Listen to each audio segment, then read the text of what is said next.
भगवान वृंदावन से मथुरा आ गए। जब भगवान कृष्ण वृंदावन से मथुरा जाने लगे तो भगवान को रोकने के लिए यशोदा मैया दौड़ी, लाला बेटा हमें छोड़ के ना जाओ। भगवान बोले, मैया हम बस 2 दिन के लिए जा रहे हैं। मैया बोली कि लाला 2 दिन कैसे कटेंगे तुम्हारे बिना। जैसे तैसे मैया को समझाया कि मैया बस 2 दिन की बात है, 2 दिन की समझाया जैसे तैसे। तो भगवान जैसी बाहर निकले तो पूरी गोपियां ग्वाल वाल खड़े, प्रभु हमें छोड़ के ना जाओ, प्रभु हमें छोड़ के ना जाओ। भगवान बोले जाना पड़ेगा। गोपियां बोली तो जाओ जाओ, परंतु अपने रथ के पहिए के नीचे हमें दबा के मार डालो। पहले हमें मार दो, पहले हमें मार दो, फिर आप चले जाओ।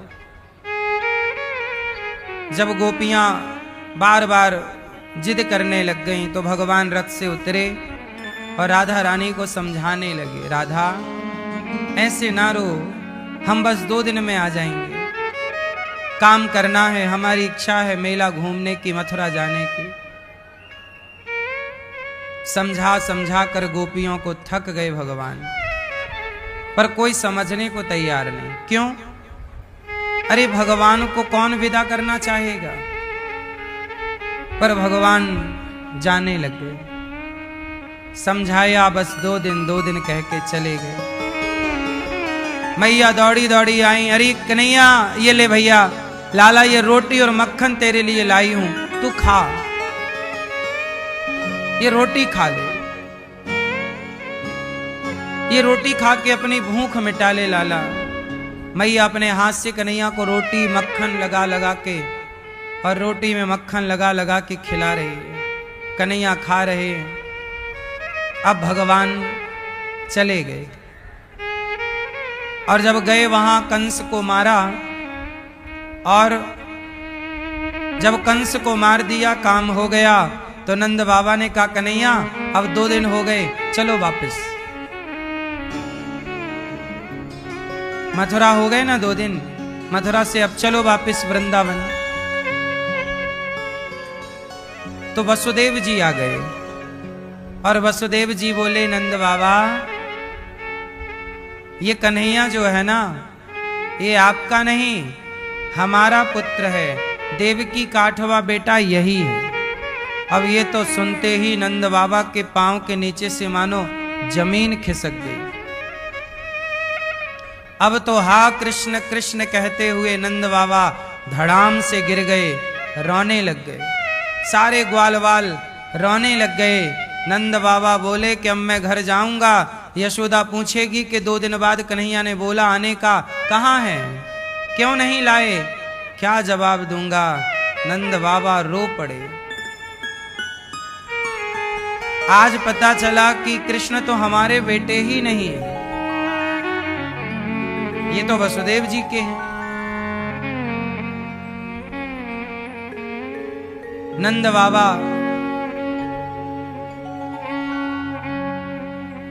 बाबा को लगा कि वसुदेव जी क्या कह रहे हैं। अब किसी के बेटे को, आपके बेटे को कोई आकर कह दे कि ये तो हमारा बेटा है।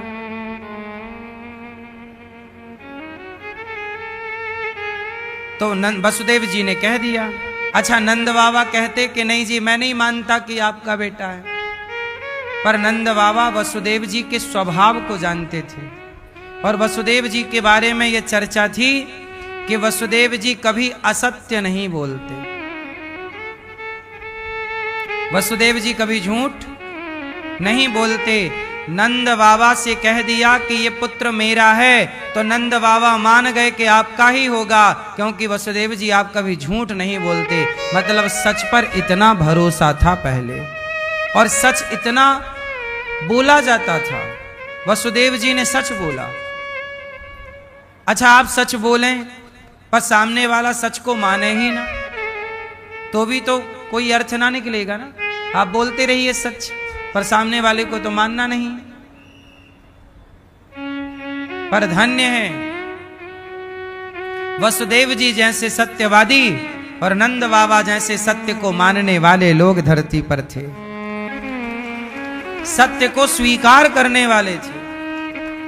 आज आप सच बोल दीजिए, सच को लोग स्वीकार नहीं कर पाते।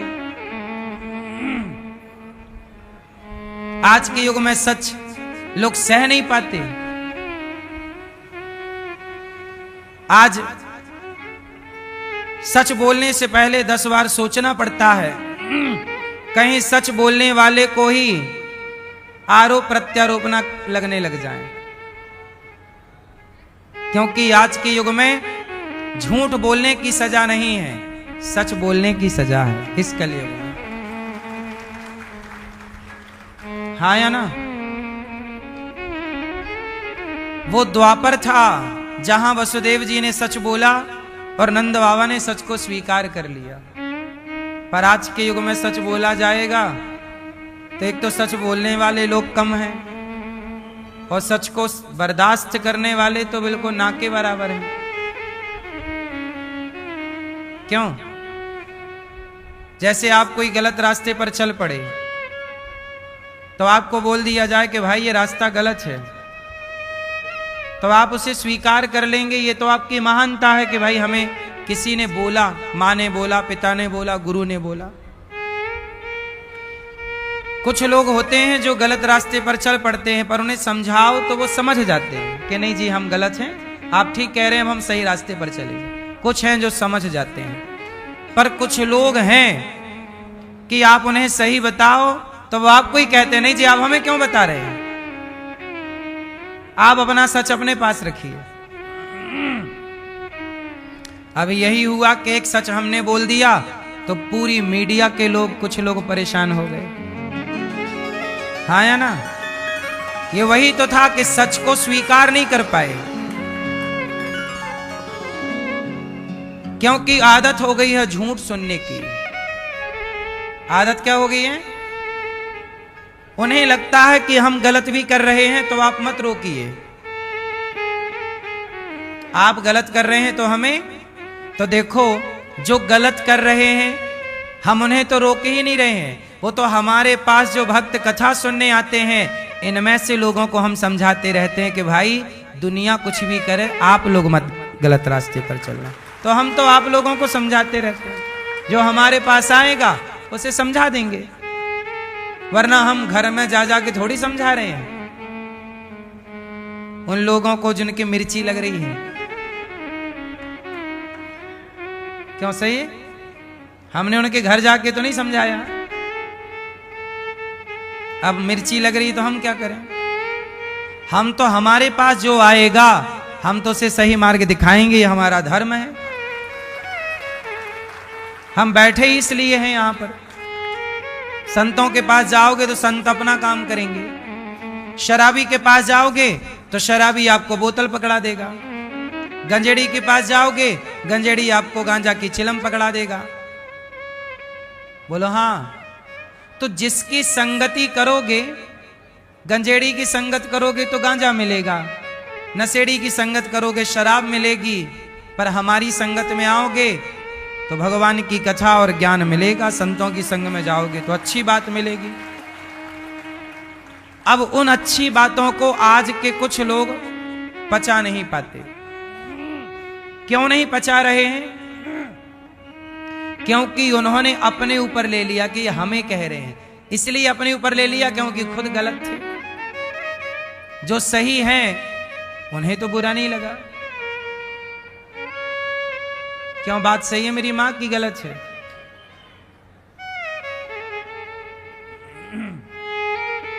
इसलिए आज के युग में आप, अच्छा आप लोग सच सुनने आते हैं हमसे कि झूठ हैं? तो हम सच बोलते हैं तो कुछ चैनल वाले डिबेट लगा के बैठ जाते हैं कि सच क्यों बोल दिया। अब बताओ, हमने बोला बिस्किट, बिस्कुट में क्या है? अमृत की जहर। बिस्कुट में क्या है? अमृत है कि जहर है? बोलो, बिस्कुट में क्या है? स्वास्थ्य के लिए फायदा है कि नुकसान है बिस्कुट? हैं? बिस्कुट खाने से कोई फायदा है तो आप बताओ। काय का बनता है बिस्कुट? मैदे का। अब कोई भी डॉक्टर से पूछिए कि मैदा शरीर के लिए फायदेमंद है कि नुकसानदायक? कोई भी डॉक्टर से पूछ लीजिए, कॉमन सेंस है। लेकिन कुछ न्यूज वाले इस पर डिबेट कर रहे हैं कि अनिरुद्धाचार्य ने बिस्कुट को बिस्किट क्यों कह दिया, बिस्की किट क्यों कह दिया, जहर की किट। अब सच ना कहें, पिज्जा बर्गर खा के बच्चों को परेशान होने दें? अरे हम ही तो कहेंगे कि भाई ये सब गलत चीजें ना खाओ, फल खाओ, अंकुरित अनाज खाओ, घर का ही पदार्थ खाओ। यही तो समझाने हम बैठे हैं यहाँ। सही है कि गलत है? बिस्कुट में क्या क्या है? मैदा है, शक्कर है, चीनी। फायदा करती है नुकसान? काय से बनता, घी से बनता बिस्किट के पाम ऑयल से? ये पाम ऑयल क्या है? अमृत है कि जहर है? फिर तीनों जहर मिल गए तो बन गया बिस्किट। तो है कि नहीं बिस्की किट? बोलो। पर आप लोग खूब खाते हैं। अब सारी दुनिया बिस्किट खा रही है, एक अनिरुद्धाचार्य बोल रहा कि बिस्किट ना खाओ, नुकसान होगा। तो अब ये सच कैसे लोग स्वीकार करें? क्योंकि वही खा खा के आप बड़े हुए हैं। सारी जिंदगी झूठ से चलते रहे, आज सच सामने आया कि नहीं जी ये तो स्वास्थ्य के लिए हानिकारक है। क्यों जी? भाई बिस्किट वगैरह आपातकाल में लोग खा लेते हैं कि कुछ नहीं है खाने को, चलो भाई आपातकाल में खा लिया, पर सदा के लिए ये चीजें नुकसानदायक है। अब हमने कहा तो चालू हो गई डिबेट। कुल मिलाकर आज आप झूठ कहते रहिए, कोई दिक्कत नहीं है, और सच कह दीजिए, चोर को चोर कह दीजिए, समस्या है। मेरी मां भगवान श्री कृष्ण बोले कि बाबा मैं आपका ही बेटा हूं, नंद बाबा से। नंद बाबा बोले कन्हैया तू मेरा बेटा नहीं है, तू वसुदेव जी का पुत्र है। तो किसका पुत्र है? वसुदेव जी का। वसुदेव जी का बेटा है। कन्हैया बोले ना बाबा मैं आपको ही बेटा हूं। अब नंद बाबा वसुदेव जी से बोले कि वसुदेव जी आपने बड़ी कृपा की कि कृष्ण जैसा बेटा 10.5 वर्ष के लिए ही सही है हमारे पास रहा, कम से कम इतने दिनों के लिए आपने हम पर कृपा की और जगत के पालनहार को आपने हमें सौंप दिया। भगवान कृष्ण मिल गए, भगवान को गले लगाकर नंद बाबा बार बार कन्हैया के गालों को चूम रहे हैं और विदा ले रहे हैं। नंद बाबा सौंप दिया वसुदेव जी के बेटे को, देवकी के बेटे को सौंप दिया, ये रहा आपका बेटा। वसुदेव जी ने कहा नंद बाबा आपने बड़ी कृपा की कि आपने हमारे पुत्र को शरण दी और योग्य बनाया। अब नंद बाबा चले गए। जब गए तो यशोदा माता इंतजार कर रही थी, अब आ रहा होगा कन्हैया, अब आ रहा होगा, अब आ रहे होंगे। अब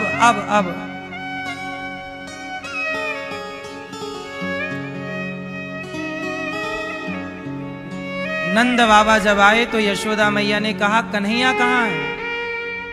नंद बाबा ने कहा कि यशोदा, कृष्ण तो हमारा था ही नहीं। क्या कह रहे हैं आप, मजाक कर रहे हैं? कृष्ण हमारा नहीं था तो किसका था? वो तो हमारी बेटा है, हमने उसे दूध पिलाया है, बचपन से हमने उसे देखा है, किसका है? अब यशोदा माँ को कैसे बताएं कि ये हमारा पुत्र नहीं, देवकी और वसुदेव का पुत्र है। नंद बाबा ने बताया कि यशोदा वो देवकी पुत्र है, यशोदा पुत्र नहीं है, वसुदेव पुत्र है, नंद पुत्र नहीं। अब यशोदा तो हा कृष्ण कहकर मां यशोदा धड़ाम से गिर गईं और मानो ऐसे तड़प गईं कृष्ण के लिए, मानो माता यशोदा के प्राण निकल जाएंगे। छटपटाने लगी, कृष्ण कहाँ हो बेटा, कब आओगे, कब आओगे? मुझे पता होता कि तुम मेरे पुत्र नहीं हो तो मैं तुम्हें उखल से कभी ना बांधती।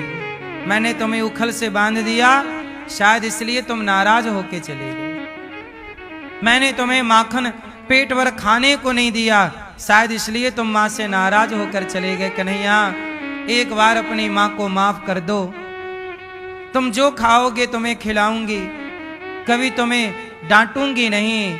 बस एक बार अपनी माँ को माफ कर दो, ये यशोदा मर जाएगी लाला यदि तुम नहीं आए तो। तड़पती रही माँ, तड़पती रही। और भगवान श्री कृष्ण देवकी के पास थे। अब देवकी माँ भगवान को परोस रही हैं, भोजन करा रही हैं, क्योंकि 10.5-11 साल बाद बेटा मिला है ना, तो बहुत लाड़ कर रही हैं, बहुत प्यार देवकी माँ कर रही हैं। देवकी माँ को पता लगा कि कन्हैया को मक्खन बहुत अच्छा लगता है खाने में।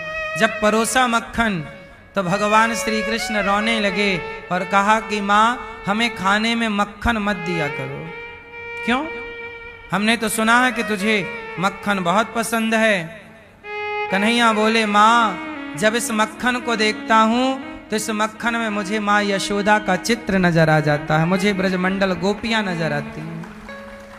मैं ये जब जब मक्खन देखता हूँ तो मुझे गोपियाँ दिखती हैं, वो माँ यशोदा का प्रेम दिखता है। मैया यशोदा मंथन करते हुए दिखने लग जाती है कि वो मेरे लिए मक्खन निकाल रही है। वृंदावन से जाने के बाद भगवान किसी के हाथ का मक्खन खाए नहीं। देखो, केवल भक्त भगवान को याद करता है ऐसा नहीं है। भक्त भगवान को कभी इतना याद कर ही नहीं सकता जितना याद भगवान अपने भक्त को करते हैं। अथाह प्रेम करते हैं भगवान अपने भक्तों से। भगवान गोपियों की स्थिति समझ गए कि वो व्याकुल हैं, तड़प रही हैं। एक दिन भगवान ने उद्धव जी को कहा, यमुना जी गए भगवान स्नान करने मथुरा, तो वहां देखा एक मुरझाया हुआ कमल बहता हुआ जा रहा था। उस कमल को देख करके श्री कृष्ण रोने लग गए। उद्धव जी बोले कि प्रभु आप क्यों रो रहे हैं? उद्धव जी आप क्यों रो रहे हैं? तब कहा कि जैसे ये मुरझाया हुआ कमल है, ऐसे ही मेरी गोपियां, मेरी मां यशोदा मुरझा गई हैं मेरे बिना। उद्धव, मेरी गोपियां मुझे बहुत याद करती हैं, वो रोती हैं। उद्धव जी बोले तो मैं क्या करूं? भगवान बोले कि एक संदेशा मेरा लेकर आप ब्रजमंडल जाओ और मेरी रोती हुई गोपियों को समझाओ कि वो मेरी याद में ऐसे रोया ना करें। मैं भगवान हूं। भगवान कृष्ण बोले कि मैं भगवान हूं, तो जरा उद्धव जी मेरे उस भगवत तत्व को समझाओ गोपियों को। कहा घनश्याम ने उद्धव से, वृंदावन जरा जाना, वहां की गोपियों को ज्ञान का कुछ तत्व समझाना।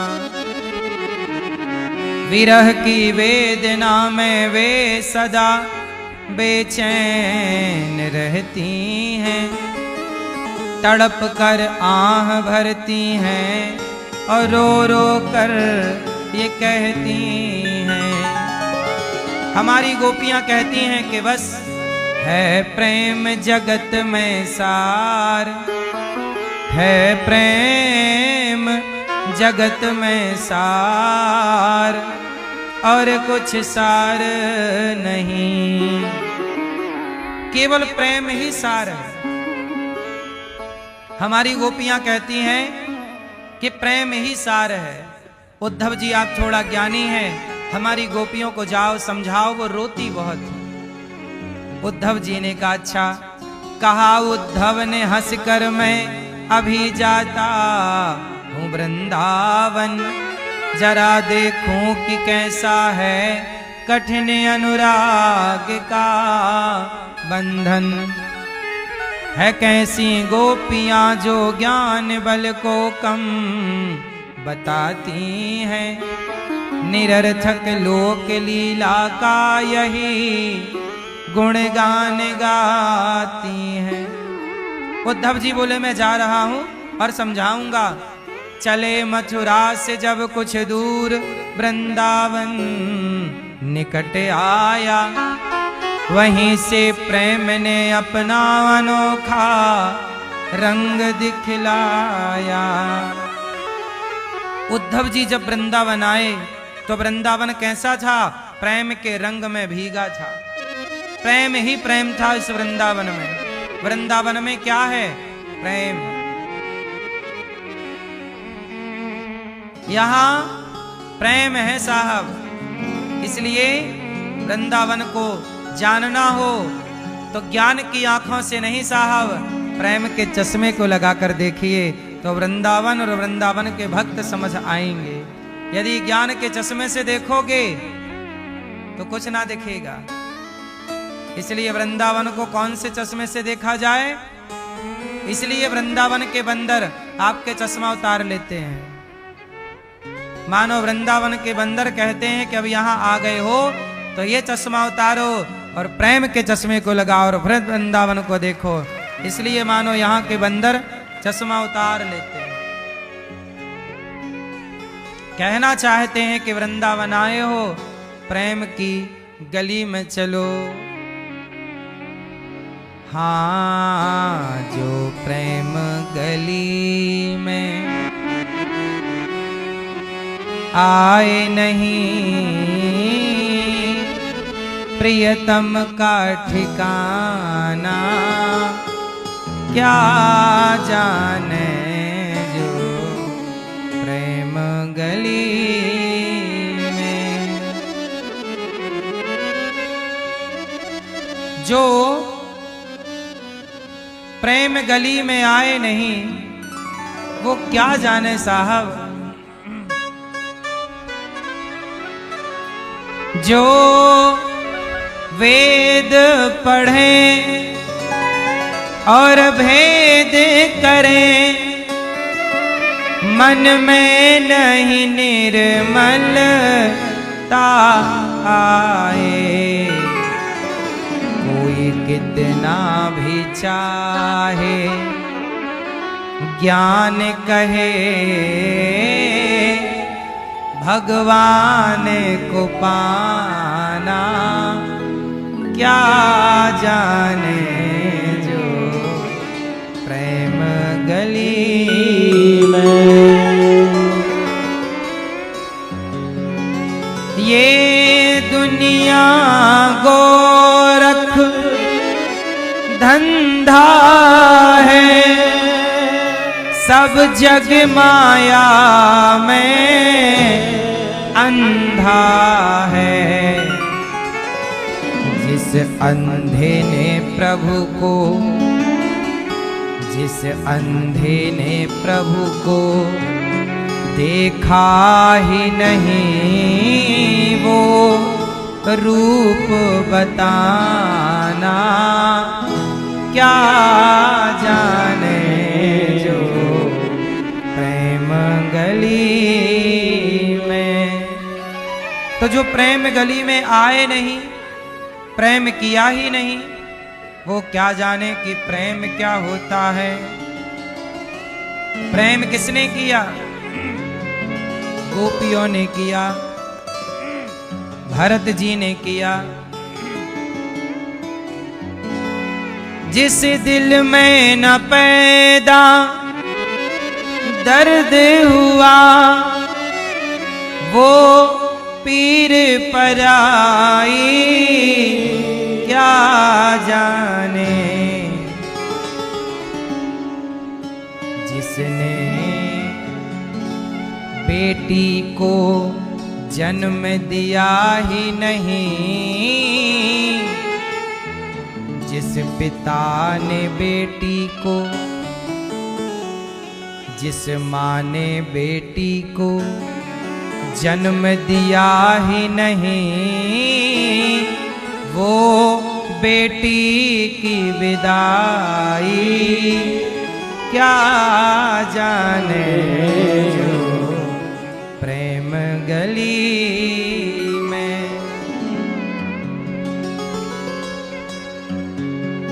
जो प्रेम गली में आए नहीं, वो प्रियतम का ठिकाना। इसलिए उद्धव जैसे ज्ञानी जब वृंदावन आए तो क्या हुआ? बिटप झुक कर ये कहते हैं, इधर आओ, इधर आओ। पपीहा कह रहा पी कहाँ, ये भी तो बतलाओ। नदी यमुना की धारा शब्द हरिहर का सुनाती है। भ्रमर गुंजार से भी यही मधुर आवाज आती है प्रेम जगत में सार, है प्रेम जगत में सार, और कुछ सार नहीं, केवल प्रेम। इसलिए मेरी मां उद्धव जैसे ज्ञानी आए गोपियों के पास, क्यों रोती हो? गोपियां बोली, उद्धव आपको क्या दिक्कत है हमारे रोने से? उद्धव जी बोले कि भगवान की याद में रोने से बेहतर है भगवान का ध्यान करो। भगवान तो आपके पास हैं, कण कण में रहते हैं। गोपियां बोली, उद्धव कण कण में ईश्वर रहता है तो जरा तू हमें दिखा दे कि कौन से कण में कहां है, जरा दर्शन करा। उद्धव ज्ञान की बातें तो कर सकते थे पर कण कण में दिखा नहीं सकते थे और देख नहीं सकते थे, क्योंकि ज्ञान में इतनी ताकत नहीं कि वो कण कण में ईश्वर को देख ले। ताकत तो प्रेम में ही है जो कण कण में ईश्वर को देखा जा सकता है। इसलिए उद्धव केवल ज्ञान की बातें कर रहे थे कि तुम रोती क्यों हो, वो तो कण कण में है। तो गोपियां बोली, तो दिखा दो। तुम कहते हो कि कण कण में है तो दिखाओ। उद्धव जी ना दिखा पाए, केवल बातें कर पाए। ज्ञानी के पास केवल ज्ञान की बातें हैं, लेकिन प्रेमी के पास केवल बातें नहीं है। गोपियां बोली, उद्धव तुम कहो तो हम तुम्हें दिखाएं, दिखाओ। उद्धव जैसे ज्ञानी कण कण में कृष्ण की बातें कर तो ली पर कण कण में दर्शन ना कराया। पर जब गोपियों ने कहा कि हम आपको कण कण में दर्शन कराते हैं, तो गोपियों के प्रेम के बल पर कण कण से परमात्मा, वो प्रहलाद जैसे भक्त के बल पर खंबे से भगवान प्रकट हो गए। ऐसे गोपियों ने कहा, ये बैठे हैं कृष्ण, उद्धव को वहीं दिखने लग गए। ये बैठे हैं कृष्ण, उद्धव को वहीं दिखने लग गए। तो उद्धव जी ने कहा कि जब कण कण में तुम्हें दिख रहे हैं तो तुम क्यों कह रही हो कि हमें छोड़कर चले गए? गोपियां बोली, उद्धव हमें कृष्ण की याद में रोने में सुख मिलता है। हमें कृष्ण के लिए रोने में क्या मिलता है? सुख। उद्धव जी बोले, ये गजब बात कर दी आपने। भाई रोने में भी किसी को सुख मिलता है क्या? आप बताओ, रोना भी सुख देता है क्या? बोलो मेरी माँ, रोने में भी सुख मिलता है क्या? हाँ या ना? हाँ। कुछ रोना ऐसा है जहां रोने में भी मजा है, सुख है। कहां? संसार के लिए रोना, संसार के लिए रोना दुख देने वाला है, लेकिन भगवान के लिए रोना सुख देने वाला है। देख लो ना, स्त्री रोती है कब? जब आप लोग पैदा हुए थे ना, तब आपकी मां रोई थी। बिना रोए बच्चा पैदा नहीं होता साहब। सारी स्त्रियों को पता है कि बच्चा पैदा करने में बड़ा दर्द होता है। कई बार स्त्रियां मर जाती हैं डिलीवरी के टाइम, इतना कष्ट होता है, मर जाती हैं। फिर भी पुत्र को जन्म देना, बेटी को जन्म देना स्त्री अपना सौभाग्य मानती है। जब उसका बच्चा उसकी छाती से लिपट कर जब दूध पीता है तो वो सारा दर्द भूल जाती है और अपने बच्चे के प्रेम में भीग जाती है। कितना कष्ट है, कितना दर्द है। यहां तक कि दर्द नहीं आता तो डॉक्टर दर्द के इंजेक्शन देते हैं, और आप दर्द लाने के लिए इंजेक्शन लगवाते हैं कि दर्द आए। इसलिए कुछ दर्द ऐसे हैं जो अच्छे हैं, जैसे पुत्र की प्राप्ति का दर्द, ऐसे ही भगवान को पाने का दर्द, भगवान के लिए रोने का दर्द। कन्हैया कन्हैया को एक रोज रो कर पुकारा, कन्हैया तुम्हें एक नजर देखना है। हे गोविंद, भगवान के लिए रोना, रोने का भी एक मजा है साहब, सुख है। पर ये सुख किसे मिलेगा? जो उस प्रेम से पुकारेगा, रोएगा। गोपियां भगवान की याद में रो रही हैं, कृष्ण कब आओगे? उद्धव जी समझा रहे हैं, मत रो, नहीं, हमें तो रोने का सुख मिल रहा है।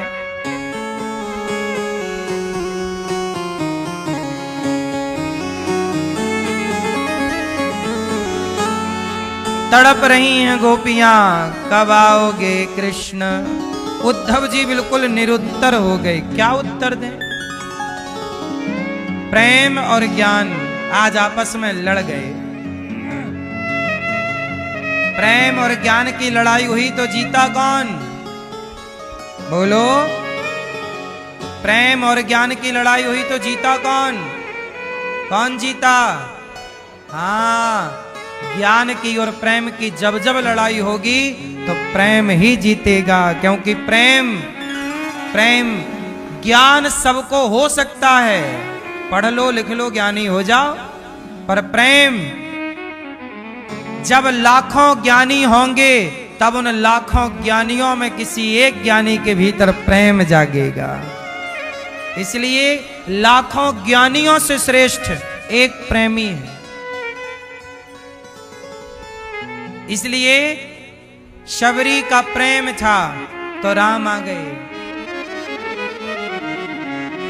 ज्ञानी तो रावण भी था, रावण जैसे ज्ञानी, लंका जल गई ज्ञानियों की, लेकिन धन्य है प्रेमी विभीषण, मिल गए भगवान। शबरी प्रेमी है मेरी मां, इसलिए भगवान किसे मिलते हैं? राम ही केवल प्रेम प्यारा, जान ले जो जान निहारा।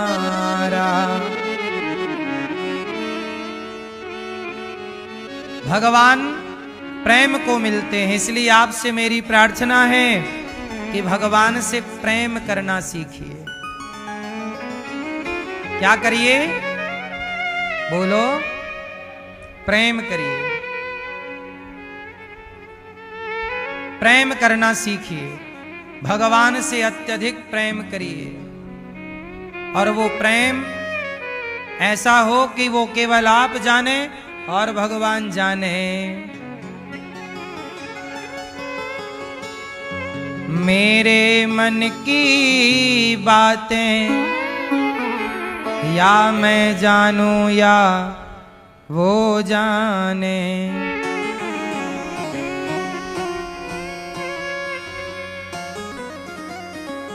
गोपियां कह रही हैं उद्धव जी, हम ब्रज की भोली गवारनिया ब्रह्म ज्ञान की उलझन क्या जाने। मेरे और मोहन की बातें एक मैं जानूं या वो जाने। हम प्रेम नगर की बंजारन जप तप और साधन क्या जाने। हम श्याम नाम की दीवानी नित नेम के बंधन क्या जाने।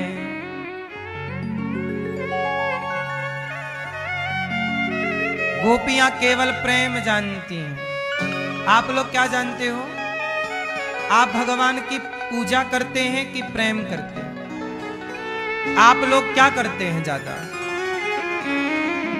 अच्छा, जप करते हैं, आप लोग जाप करते हैं,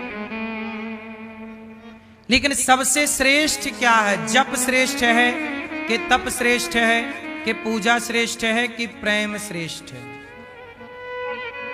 इसका मतलब है कि प्रेम लाओ पहले। प्रेम होगा तो जप भी सार्थक हो जाएगा, तप भी सार्थक हो जाएगा। इसलिए पहले तो भगवान से प्रेम हो। अच्छा, आप लोग प्रेम करते हो कि नहीं? हाँ या ना? भगवान से कितने लोग प्रेम करते हैं आप में से? सबने हाथ उठाया तो हम भी उठाए लेते हैं। अगल बगल वाले ने उठाया है तो हम क्यों रह जाएं? भले नहीं करते पर हाथ तो उठा ही लो। भगवान से प्रेम करते हैं आप लोग, तो बताओ फिर प्रेम किसे कहते हैं? मैया, आप प्रेम करती हो भगवान से? कितना? क्या प्रमाण है आपके पास? सबूत दीजिए।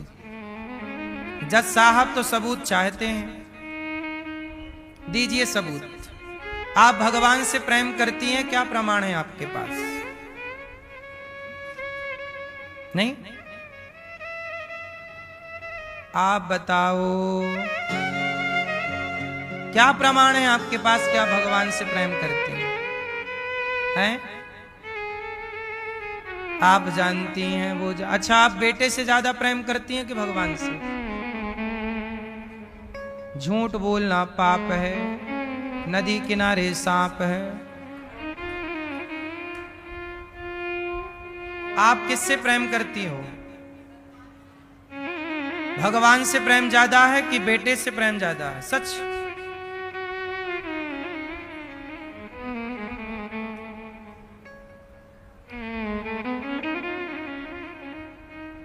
मैया, किससे ज्यादा प्रेम है? पति से कि भगवान से? बोलो। दोनों से ज्यादा? 51 किसका है? 49 किसका है? हैं? कठिन है ना थोड़ा? आप उसे सरल करते हैं। आप लोग कहते हैं कि हम भगवान से बहुत प्रेम करते हैं, पर याद रखिएगा, जब आपके परिवार में किसी की मृत्यु होती है तो आप मृत्यु पर शिकायत किससे करते हो? हे भगवान, तुमने ऐसा क्यों कर दिया? हे भगवान, ऐसा क्यों हो गया? इसका मतलब उस व्यक्ति के लिए शिकायत किससे कर रहे हैं आप? गुस्सा किस पर हो रहे हैं? इसका मतलब प्रेम किससे ज्यादा है? व्यक्ति से।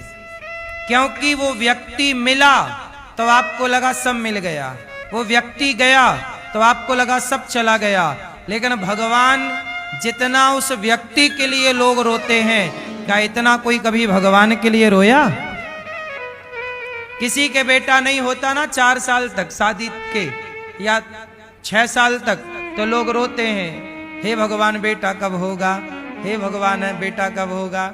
नहीं होता तो लोग रोते हैं, बेटा बेटा बेटा। जितना लोग बेटे के लिए रोते हैं, क्या इतना कोई भगवान के लिए रोता हुआ दिखाई पड़ा? यदि दिख जाए तो वही भक्त है पक्का, वही है। संसार को लोग जरूरी मानते हैं, पर भगवान को लोग जरूरी। संसार के लिए लोग रोते हैं, भगवान के लिए लोग नहीं रोते। बेटा नहीं मिला इस बात का दुख है, पर भगवान नहीं मिले इस बात का कोई दुख नहीं है। 4-6 साल तक बेटा ना हो तो स्त्री पुरुष दोनों दुखी हो जाते हैं कि भाई बेटा नहीं हुआ, लेकिन बुढ़ापा आ गया अभी तक भगवान नहीं मिले, किसी को कोई कष्ट नहीं है। बूढ़ा गुजिया खा रहा मस्त, और लड्डू खाए जा रहे हैं मस्त, 1 बोतल शराब, और कोई कष्ट नहीं है किसी को। कोई नहीं रो रहा कि भगवान नहीं मिले। बुढ़ापे में भी आदमी, बूढ़ी बूढ़ी मैया कहां रो रही है कि भगवान नहीं मिले, वो तो ये रो रही है कि चाबी कहां चली गई।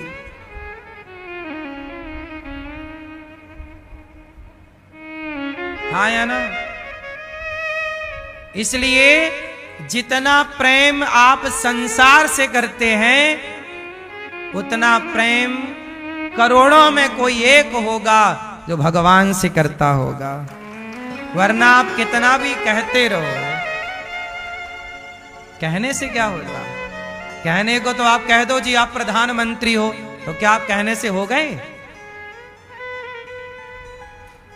प्रेम करते हैं सुदामा जी, प्रेम करती हैं गोपियां, प्रेम करते हैं भरत जी, प्रेम करते हैं हनुमान जी, प्रेम करते हैं अर्जुन, जिन्होंने सर्वस्व अर्पण कर दिया कृष्ण के चरणों में। ये प्रेम है। आपने क्या अर्पण किया भगवान को? जरा सा कुछ हो गया दिक्कत तो भगवान को आप गालियां देने लग जाते हो, भगवान की पूजा बंद कर देते हो। अरे और की तो छोड़ो, एकादशी के दिन कोई मर जाए आपके घर में तो आप कहते हो अब हम एकादशी नहीं करेंगे, क्योंकि इस दिन हमारे यहां मर गया कोई, मान हो गई। एकादशी के दिन कोई मर जाए तो एकादशी छोड़ देते हैं, लेकिन एकादशी के दिन मरा था तो क्या उस दिन झूठ बोलना छोड़ा, छल करना छोड़ा, निंदा करनी छोड़ी, गलत काम करना छोड़ा? नहीं, भगवान से जुड़ी चीजें छोड़ दी। बोलो हाँ।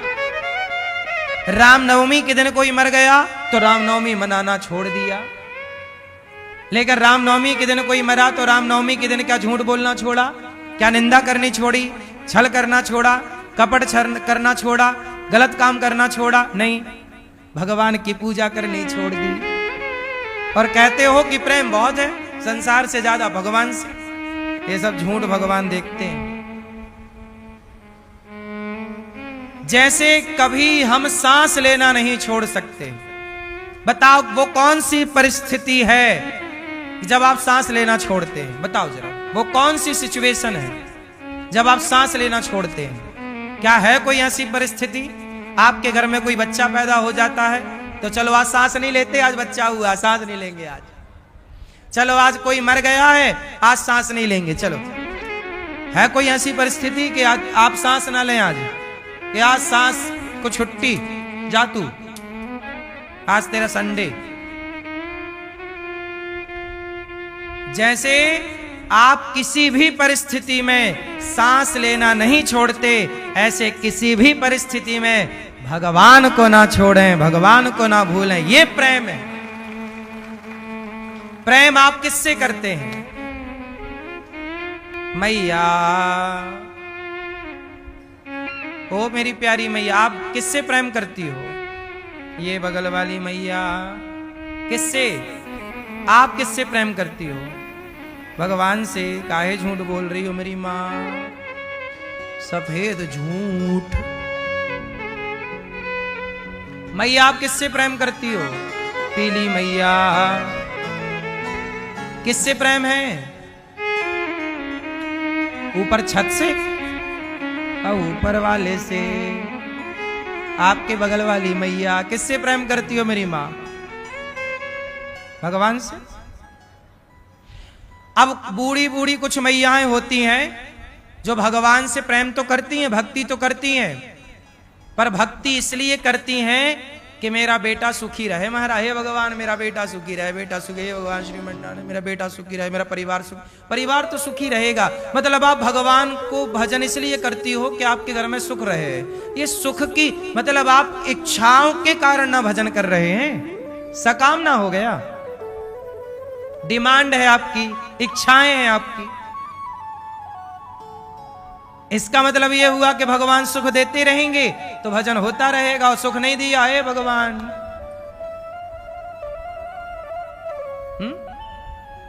इसलिए आप किससे प्रेम करते हो मुझे उत्तर दो। आप भैया किससे प्रेम करते हो? किससे? पड़ोसन से?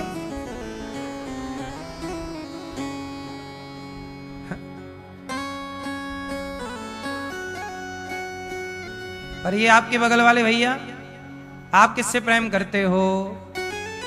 हैं? तो तुम तो गाना गा रहे थे, सामने वाली खिड़की में एक चांद का टुकड़ा रहता है, हैं?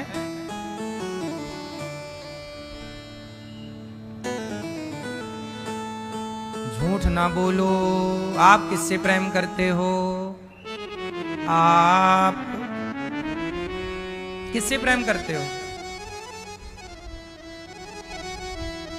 आप लोग प्रेम करेंगे भगवान से मेरी बातें समझने के बाद।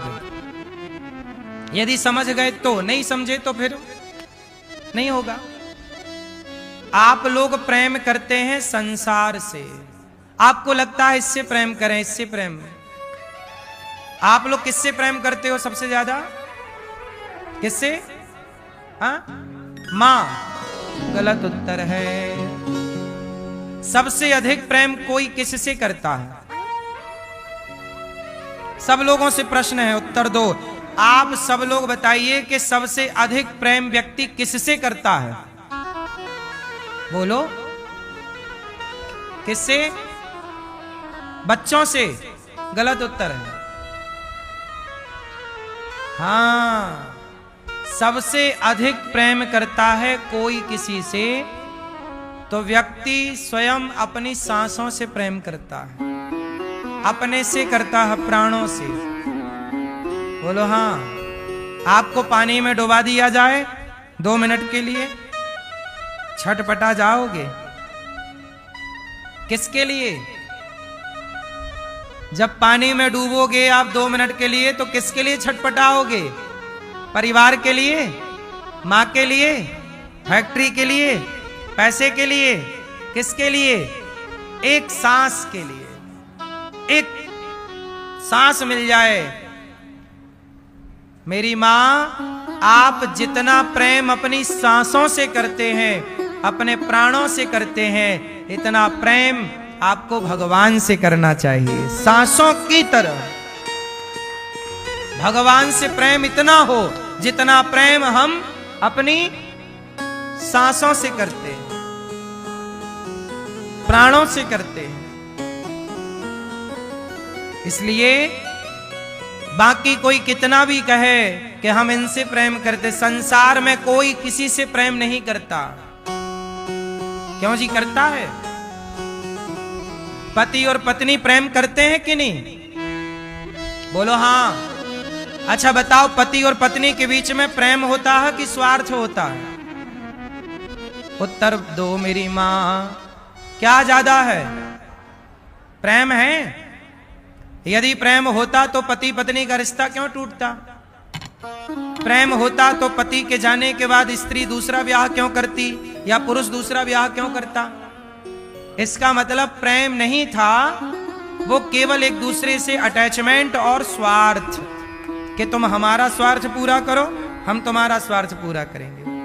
तुम हमारा ख्याल रखना, हम तुम्हारा ख्याल रखेंगे। तुम हमारी जरूरतें पूरी करना, हम तुम्हारी जरूरतें पूरी करेंगे, क्योंकि ये संसार में चलने के लिए ना सहारा चाहिए। पत्नी को पति का, स्त्री को पुरुष का सहारा, पुरुष को स्त्री।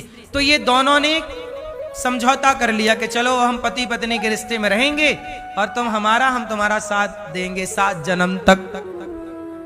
ये कॉन्सेप्ट हो गया। वरना है इस रिश्ते के पीछे स्वार्थ। बोलो हाँ। बहुत सूक्ष्म दृष्टि से नजर आएगा, माइक्रोस्कोप से देखोगे तब कुछ दिखेगा, ऐसे नहीं दिखता। ऐसे तो लगता है प्यार ही प्यार है। अच्छा है, वैसे प्यार होना भी चाहिए, रिश्ते प्यार से चलते हैं और होना भी चाहिए, इसमें कोई आपत्ति नहीं है, कोई बुराई नहीं है।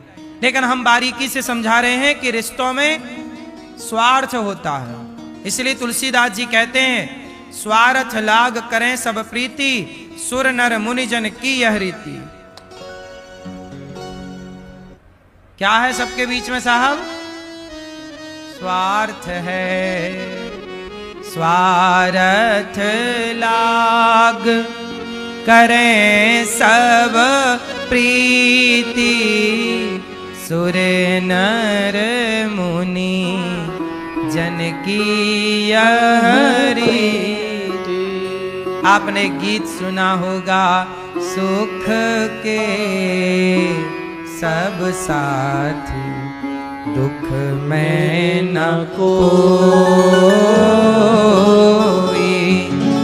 मेरे राम में छाया झूठी माया, झूठी काया, फिर काहे को सारी उमरिया, फिर काहे को सारी उमरिया, पाप की गठरी ढोई, सुख के सब साथी, दुख में ना कुछ तेरा ना कुछ मेरा, ये जग जोगी वाला फेरा, राजा हो या रंक सभी का, राजा हो या रंक सभी का, अंत एक सा होई, सुख के सब साथी, दुख में न हो। बाहर की तू माटी फाके, फाके मतलब खाए, बाहर की चीजें ग्रहण कर रहा है। बाहर की तू माटी फाके, मन के भीतर क्यों ना झांके, उजल तन पर मान किया और,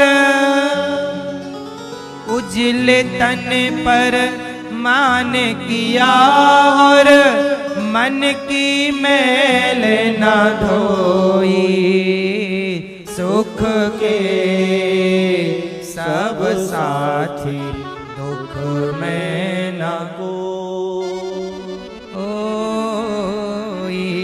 मेरे राम तेरा नाम एक साचा, दूजा न कोई। अब बताओ, संसार में कौन किससे प्रेम करता है? सारी दुनिया।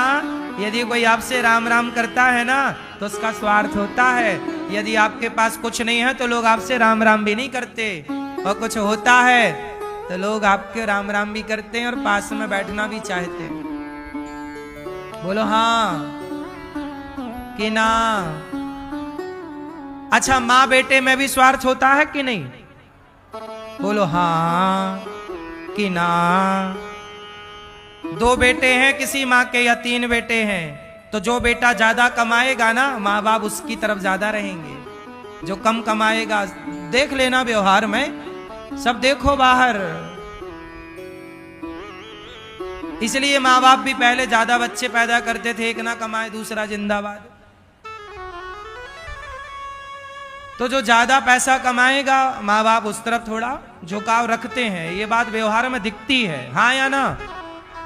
अच्छा, ये बात हम गलत कह रहे हैं तो आप बोल सकते हैं। बहुत कम माँ बाप ऐसे होते हैं जो निस्वार्थ होते हैं, जो बच्चों से समान प्रेम करते हैं, भेद नहीं करते। बाकी बहुत सारे माँ बाप भी होते हैं जो बच्चों में भेदभाव करते हैं, किसी बेटे से ज्यादा प्रेम करेंगे, किसी को कम करेंगे, ये होता है। इसलिए स्वार्थ है, सबका अपना अपना, इसलिए स्वार्थ की दुनिया है साहब।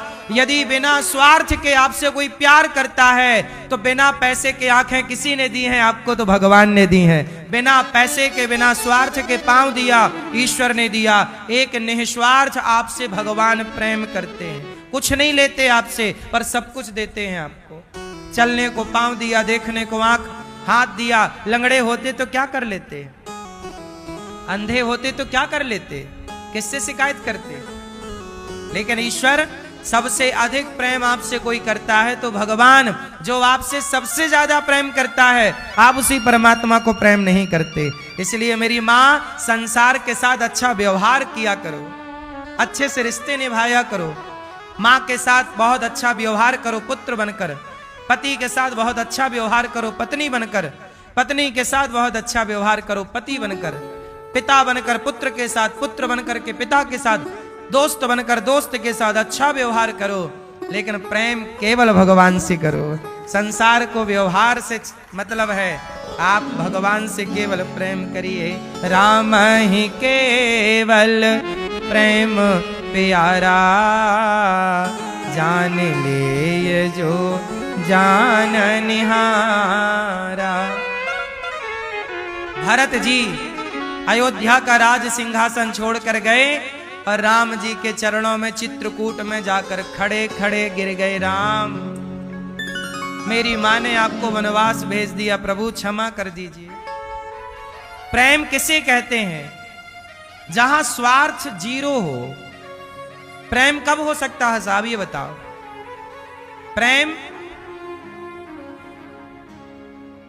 प्रेम तब समझिएगा जब स्वार्थ शून्य हो। भरत जी बताओ राम से क्या चाहते थे, उत्तर दो। भरत जी की मां ने तो भरत को अयोध्या का सिंहासन दे दिया था, हाँ या ना? भरत जी को अयोध्या का क्या मिल गया? राज तिलक, राजा बन जाओ। दशरथ जी चले गए, दशरथ जी की जगह भरत जी बैठो और राज करो, राज करो। मां ने क्या दिया बेटे भरत को? राज, अयोध्या का सिंहासन। लेकिन धन्य है भरत जी, अयोध्या के सिंहासन में तनिक भी मन न लगाकर वनवासी राम के पास दौड़ कर जाते हैं चित्रकूट, और अयोध्या का सिंहासन त्याग कर राम के चरणों में जाकर गिर जाते हैं। ये प्रेम है, बोलो हाँ। ये प्रेम जब अनंत हो गया तब राम राम संत हो। प्रेम जहां होगा ना मेरी माँ, वहां स्वार्थ ना होगा, और जहां स्वार्थ है वो प्रेम नहीं, ये समझो। इसलिए कहता हूं भगवान से प्रेम करो, और जहां प्रेम करोगे ना तो फिर भगवान चाहे सुख दें या दुख दें, हानि दें या लाभ दें, जीवन दें या मरण दें, सम्मान दें या अपमान दें, बिना शिकायत के ईश्वर का हर प्रसाद स्वीकार होना चाहिए। वही है प्रेम। आप कहते हो कि भगवान से हम प्रेम करते हैं, लेकिन भगवान यदि आपको जरा अपमान दे दें तो आप कहोगे लो भगवान हमने आपकी इतनी पूजा की, देखो हमारे को लोग ऐसा कह रहे हैं। आजकल लोग क्या कहते हैं, गुरुजी हम सबके साथ अच्छा करते हैं, हमारे साथ भगवान बहुत बुरा करते हैं। ये सवाल 98% लोगों का है। क्या बोलते हैं लोग, हम सबके साथ अच्छा करते हैं पर भगवान हमारे साथ, बोलो ये बात, ये प्रश्न होता है कि नहीं कि हमारे साथ बुरा होता है? अच्छा एक बात बताओ, फिर से एक बार कंफर्म कराओ, आप में से कितने लोग भगवान से प्रेम करते हैं? अब हाथ नहीं उठा रहे हो, उठा लो, कुछ नहीं कहेंगे।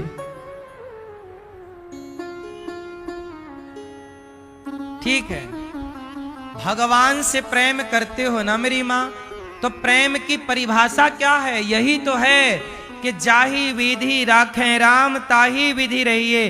भगवान सुख दें तो सुख में रहो, दुख दें तो दुख में रहो, अमीरी दें तो अमीरी में रहो, गरीबी दें तो गरीबी में रहो, सब में रहो, पर यही मानो कि ये भगवान का दिया प्रसाद है। चाहे वो अमीरी का प्रसाद हो या गरीबी का, चाहे वो सम्मान का प्रसाद हो चाहे वो अपमान का, वो प्रसाद किसका है? अच्छा, सुदामा जी गरीब थे, क्या कृष्ण से शिकायत थी? बोलो, नहीं थी ना। क्यों नहीं शिकायत थी? क्योंकि सुदामा प्रेम करते। जहां प्रेम होगा वहां शिकायतें नहीं होंगी, वहां समर्पण होगा। वहां क्या होगा? बोलो, समर्पण। सुदामा इतने गरीब थे कि 4 दिन चूल्हा नहीं जलता था, बच्चे भूख से तड़पते थे, पर सुदामा ने कभी नहीं कहा कि प्रभु मैं तुम्हारा इतना बड़ा भक्त हूं और तुमने हमें ये नहीं दिया। कोई बात नहीं, आज मैं गरीब हूं तो ईश्वर की मर्जी है, तो कोई बात। यदि आप चाहोगे कि मैं भीख मांगूं, मैं तैयार हूं मांगने। आप चाहते हो कि मैं महलों में रहूं, तो मैं महलों में रहने को तैयार हूं। मैं झोपड़ी में हूं तो मैं ये नहीं मानता कि झोपड़ी मेरी है। मैं महलों में हूं तो मैं ये नहीं मानता कि महल मेरे हैं। झोपड़ी भी तुम्हारी दी है और महल भी तुम्हारे ही दिए हुए हैं। तुम सम्मान दिलाओ तो कोई बात नहीं, तुम्हारा दिलाया है। अपमान दिलाओ तो कोई बात नहीं, तुम्हारा दिलाए। ना सम्मान की चाह थी ना अपमान की चाह। अब जो आप दिलाना चाहो, दोनों का स्वागत। हमारे को ये नहीं कि हमारा सम्मान हो, नहीं जी। यदि ईश्वर अपमान दिलाना चाह रहे हैं तो दिला, तो भगवान की मर्जी के बिना कुछ होगा क्या?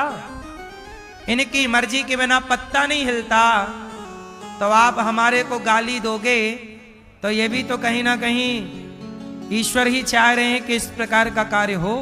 इसलिए ये दास अनिरुद्ध कभी किसी से शिकायत नहीं करता। भगवान जो देते हैं हम उस हाल में प्रसन्न रहते हैं। तेरे फूलों से भी प्यार, तेरे कांटों से। यही है प्रेम। जहां प्रेम होगा वहां सब कुछ स्वीकार होगा। हम बचपन में भीख मांगा करते थे गांव में। कल हमारी एक मौसी आई थी गांव की, और वो मौसी आई जिनके घर पर हम जाके भीख मांगा करते थे कभी।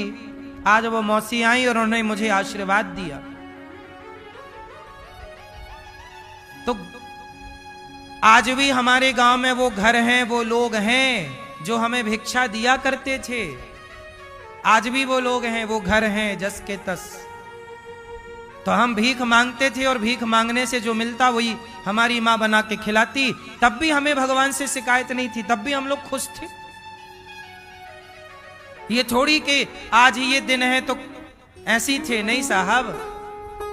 जब भीख मांगते थे ना, वो दिन भी हमने देखे हैं। तब भी ईश्वर पर विश्वास था, तब भी इनके लिए भीख मांग के जो आता था भोग लगा के खाते थे। तो भीख का इनको ही भोग लगाते थे। जो आपको खाना हो वो भीख में दिलवा दिया करो। तो ये दिलवाते रहते थे। आज भी हम आप लोगों से भीख मांगकर, भिक्षा मांगकर सेवा करते हैं। तो हमें तो तब भी भगवान की कृपा का अनुभव होता था, आज भी भगवान की कृपा का अनुभव हो रहा है। इसलिए हर हाल में कृपा है, हर परिस्थिति ईश्वर की कृपा है। हर परिस्थिति क्या है? यही है प्रेम। यदि आप हर सिचुएशन को, हर परिस्थिति को ईश्वर की कृपा समझते तो प्रेमी भक्त हैं आप। और यदि आप सोचो कि नहीं जी अच्छा मिलता रहे तब तो कृपा है, और जरा जी उतार चढ़ाव आ गए तो आप बोले नहीं जी अब भगवान की कृपा नहीं। कृपा सदा होती है। ऐसा कौन सा दिन है, ऐसा कौन सा घंटा है, ऐसा कौन सा मिनट है और ऐसा कौन सा सेकंड है जब भगवान आप पर कृपा नहीं करते। आप लोगों को लगता है कि पैसे आ रहे हैं तो कृपा है, पैसे नहीं आ रहे हैं तो आपको लगता है कृपा नहीं है। हर हाल में कृपा ही कृपा, अनुभव यही भक्त का लक्षण है। यदि आप भक्ति के रास्ते पर हैं तो आपको यही मानना होगा कि हर हाल में ईश्वर की कृपा है। बोलो हाँ। हम स्वस्थ हैं ये भी कृपा है, और हम बीमार हैं तो ये भी कृपा है। दवाई कराओ, इलाज कराओ, पर फिर भी तुम्हारे शरीर में कोई दर्द है तो उसे ऐसा समझो कि ये मेरे किसी जन्म का पाप है जो दर्द बन के मिल रहा है। भीष्म पितामह को बाणों की सैया मिल गई तो वो उनके पिछले जन्म का पाप था। वो उनका पिछले जन्म का क्या था? सांप को फेंका था कांटों के ढेर में, तो इन्हें बाणों की सैया पर लेटना पड़ा। तो पाप कहां जाएगा साहब? हमने आपके गाल में एक थप्पड़ मारा जोर का तो आपको दर्द हुआ ना, वो दर्द हमें भी कभी ना कभी होगा हमारे शरीर पर। हमने आपको रुलाया है ना, तो हम भी रोएंगे कभी, क्योंकि कहीं ना जाएगा। जो किया है वापस आना। तुमने किसी को मूर्ख कहा, तुम्हें भी मूर्ख कहा जाएगा। तुमने किसी को गधा कहा, तुम्हें भी कोई गधा कहेगा। देख लेना, ये बिल्कुल वही शब्द तुम्हारे लिए प्रयोग होंगे जो तुमने दूसरों के लिए किए। तुम किसी का बिगाड़ो, तुम्हारा ना बिगड़े तो कह देना, और तुम किसी का सुधारो, तुम्हारा ना सुधर जाए तो कह देना। तुम किसी की थाली की रोटी छीन लो, तुम्हारी ना छिन जाए तो कह देना, और तुम किसी की थाली में रोटी दे दो, तुम्हारी थाली पे ना जाए तो कह देना। साहब, आपको क्या लगता है जिस परमात्मा ने इतना प्रपंच संसार बनाया है, क्या वो हिसाब ना रख रहा होगा तुम्हारे हर सेकंड का? इसलिए साहब, अपने बुरे कर्म करने से डरो, क्योंकि ये कर्म जो तुम कर रहे हो ये तुम्हें वापस मिलना है और कहीं ना जाए। हमारा कर्म हमारा कभी पीछा नहीं छोड़ता। बोलो हाँ कि ना। इसलिए मेरी माँ, भला की जय भला होगा, बुरा की जय बुरा होगा। भला की जय होगा, बुरा की जय बुरा होगा। वही लिख लिख कर क्या होगा, यहीं सबको चुकाना है। वही लिख लिख कर क्या होगा, यही सबको चुकाना है। मैया जी झूठ ना बोलो, प्रभु के पास जाना है। न हाथी है न घोड़ा है, वहाँ पैदल ही जाना है। कर्मन की गति न्यारी भैया, कर्मन की गति न्यारी। इसलिए मेरी माँ, भगवान की भक्ति कैसी हो? निष्काम। भगवान जो दे रहे हैं हर हाल में ईश्वर की याद में रहिए। हे प्रभु, आपका हर हाल में धन्यवाद दीजिए। सुख आए तो बेटा आ गया तो धन्यवाद दीजिए, बेटा चला गया तो धन्यवाद दीजिए। क्यों? चला गया तो रोइए, तो रो के क्या पाओगे? आ जाए बेटा रोने से तो आओ, हम सब रोते हैं। यशोदा मैया रोने लगी, कन्हैया चला गया तो नंद बाबा बोले काहे रोती हो? जितना टाइम था उनकी कृपा हुई तो हो गए, वरना हमें तो इतना भी दर्शन ना होता। एक मैया मेरे पास आई, वो रोने लग गई, बोले बेटा मेरा जवान 25 साल का बेटा मर गया, मृत्यु हो गई। और जानते हो कब हुई? कि बेटे की शादी लग गई, तारीख पक्की हो गई, 16 तारीख की शादी थी और तैयारियां हो गई, निमंत्रण बट चुका, लड़की वालों की तरफ से, लड़का वालों की तरफ से, सब हो गया। 16 तारीख की शादी थी और 10 तारीख को बच्चे को ना जाने क्या हो गया, मृत्यु हो गई। शादी के कुछ दिन पहले। अब सोचिए उस मां को कितना कष्ट हुआ होगा, जो बेटे के दुल्हा बनने की ड्रेस तक आ चुकी हो, पगड़ी आ चुकी हो, तैयारियां हो चुकी, वो मां कितना रोएगी। रोती रोती वो मेरे पास आई, रोने लग गई, बोले भगवान ने मेरे साथ इतना बुरा क्यों किया? मैंने कहा मैया भगवान ने कहां बुरा किया? बोली 25 साल का जवान बेटा क्यों छीन लिया भगवान ने मेरे से? मैंने कहा मां, आप कहती हो कि 25 साल का बेटा ईश्वर ने छीन लिया, आप ये भी तो सोचो कि आपको बच्चा हो नहीं रहा था, आपके भाग्य में बच्चा था ही नहीं, लेकिन आपके भक्ति और प्रेम के कारण परमात्मा ने सोचा किसके भाग्य में बच्चा नहीं है, पर चलो 25 साल के लिए से पुत्र का सुख देता हूं। तो आपके भाग्य में जो था ही नहीं, आपके भक्ति और भजन के बल पर परमात्मा ने भाग्य बदला और 25 साल तक आपको पुत्र का सुख दिया। जो सुख दिया उसके लिए तुम ईश्वर को धन्यवाद नहीं दे रही हो, चला गया तो आप रो रही हो। हम ये भी तो सोच सकते हैं कि प्रभु आपका धन्यवाद, इतने वर्षों के लिए आपने हमें पुत्र दिया, पति दिया। अब विवाह के 4 दिन बाद किसी का पति मर जाता है, लेकिन किसी का पति 50 साल बाद मरता है। तो 50 साल बाद जिसका पति मरा वो रो रही है मैया कि पति चला गया, हे भगवान मैंने तो तेरी इतनी पूजा की। अरे मेरी माँ, 4 दिन बाद चला जाता तो क्या कर लेती? परमात्मा ने तुम्हें 50 साल के लिए दिया था ना, इतने वर्ष रहे ना साथ में। ये तो मृत्यु लोक है, मरना पड़ेगा, तो हर बात की शिकायत क्यों? ईश्वर का किस बात के लिए आप लोग धन्यवाद देते हैं? कभी किसी बात का धन्यवाद भी दिया करो। धन्यवाद हर हाल में देना, यही ना। मीराबाई के पति मर गए, देखो भक्त कैसा होता। मीराबाई के पति मर गए, लोग बोले मीरा रो, थोड़ा रो लो। क्यों रोए? बोले आपके पति की मृत्यु हो गई। मीराबाई बोली मेरा पति कभी मर ही नहीं सकता। क्यों? बोले भोजराज तो मर गए।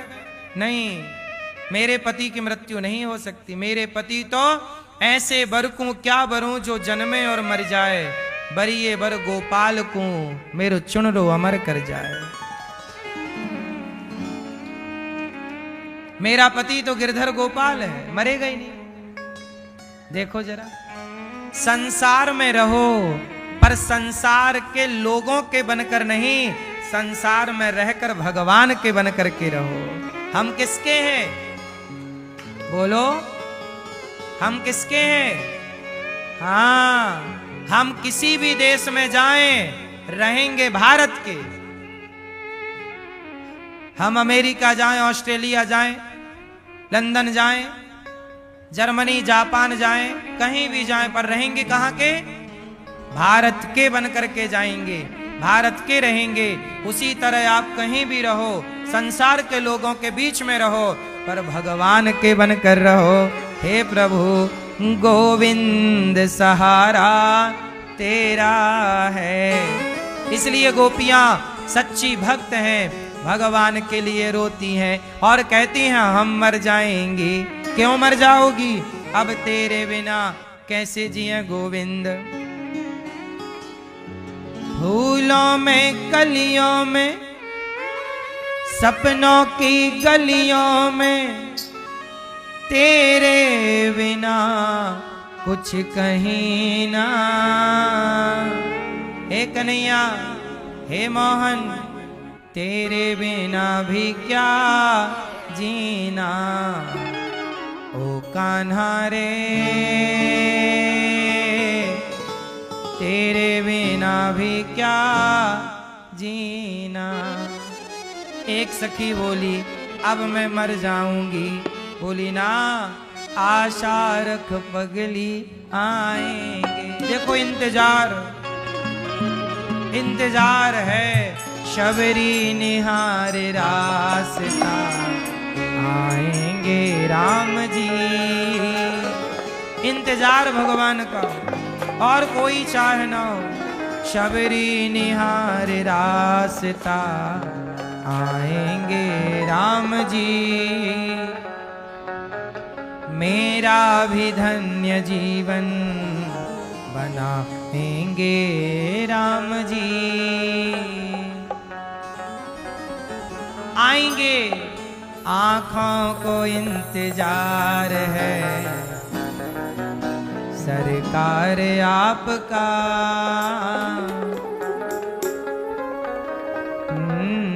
ना जाने होगा कब हमें, ना जाने होगा कब हमें दीदार आपका,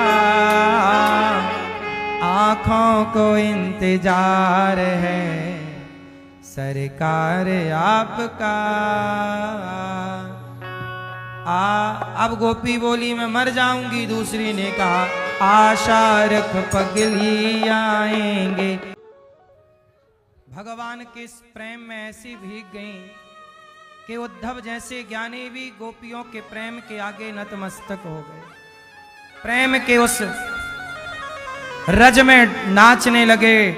प्रेम रज को, गोपियों के चरणों की रज को उठाकर उद्धव जी माथे से लगाने लग गए।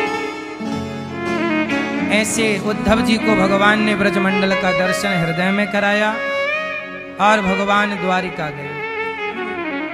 भगवान का पहला विवाह मां भगवती रुक्मणी जी से हुआ। दूसरा विवाह भगवान का सत्यभामा, दूसरा विवाह भगवान का जामवंत की बेटी जाम्बवती। तीसरा विवाह सत्यभामा। चौथा विवाह कालिंदी यमुना जी से। पांचवा उज्जैन में मित्रविंदा से। छठवा विवाह नागनजिति से। सातवां विवाह भद्रा से। आठवां लक्ष्मणा। भामासुर नाम के दैत्य को मारकर भगवान ने 16,100 कन्याओं को मुक्त किया और विवाह हो गए भगवान के 16,108। इतने विवाह भगवान के हुए। भगवान कृष्ण अपनी पत्नी रुक्मणी जी के संग हंसी मजाक भी करते हैं और गृहस्थ में रहकर एक एक रानी से एक एक लड़की और 10-10 लड़का, 10-10 बेटा भगवान के हुए। बड़ा परिवार हुआ भगवान का। एक दिन भगवान अनिरुद्ध भगवान के बड़े पुत्र प्रद्युम्न जी हुए। प्रद्युम्न जी का विवाह रति से हुआ। इनके पुत्र हुए अनिरुद्ध। अनिरुद्ध का विवाह हुआ ऊषा के साथ चित्रलेखा की मदद से। बाणासुर पर भगवान ने कृपा की। इसके बाद भगवान ने राजा नृग पर कृपा की। नृगो नाम नरेंद्रोहा। इक्ष्वाकु वंश के एक राजा हुए हैं राजा नृग। राजा नृग ने गौदान किया है। कौन सा दान? गौदान किया। पर गौदान करने के कारण ही राजा नृग को भगवान की प्राप्ति हुई, वरना गलती होने से इन्हें राजा से गिरगिट बनना पड़ा। बड़े बड़े राजाओं को भी गिरगिट बनना पड़ा। इसलिए भैया किसी बात का घमंड ना करिएगा। बड़े बड़े राजाओं का हमने पतन देखा है। बड़े बड़े व्यक्ति को भी हमने मुंह की खाती देखी है। किसी बात का घमंड ना हो। जो है प्रभु का प्रसाद है। जीवन मिला है, कुछ करने योग्य बनाया है, तो मरने के पहले गौदान जरूर कर लेना। मरने के पहले कुछ काम कर लेना चाहिए सबको। गौदान कर लेना चाहिए सबको।